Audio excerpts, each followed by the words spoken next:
అంతా విన్న లీగల్గా వచ్చిన విషయం ఏంటంటే ప్రతి లీగల్ కేసుకి ప్రతి సమస్యకి రెండు సైడ్లు ఉంటాయి. సో ఆయన చెప్పేది తప్పని నేనేమంటలేదు.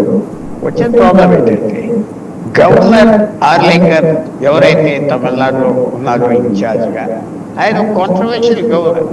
నేను ఓపెన్ గా చాలా సార్లు ఆయన్ని విమర్శించా. అనవసరంగా రాజ్భవన్లో ఆయన చేసే పనులు అటెన్షన్ కోసం పూజలు చేయించడం, మా ఇష్టం అంటాం, ఆర్ఎస్ఎస్ మీటింగ్ పెడతాం, ఇదంతా కరెక్ట్ కాదు.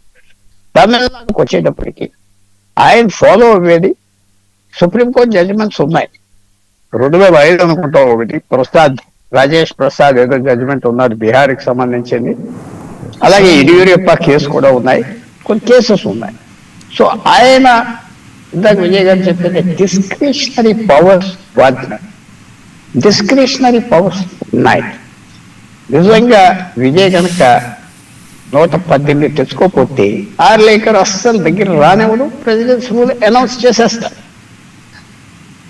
వచ్చినాయి అనుకోండి కొద్దిగా ఇబ్బందులు పడి ఇస్తాడు. ఎందుకంటే ఇప్పుడు ఆయన చెప్పింది ఏంటి, నువ్వు మెజారిటీ కాగితాలు ఇవ్వయా అన్నాడు. కాగితాలు ఎందుకు ఇమ్మన్నాడంటే ఆయన డిఫెండ్ చేస్తున్నాను, ఎందుకంటే ఆయన controversial man. I don't want to defend him, but చేసే విషయం చెప్తున్నా. అంత ఫూలిష్ గా ఏదో కూర్చొని చేయటం లేదు. అటార్నీ జనరల్ కన్సల్ట్ చేశారు, లా మినిస్ట్రీని కన్సల్ట్ చేశారు, ఢిల్లీ అది చేశారు. ఏంటంటే నీకు మెజారిటీ లేదు, నువ్వు మెజారిటీ ఎలా సంపాదిస్తావో చెప్పు. చాలా తెలివితేటలుగా ఏం చేశాడంటే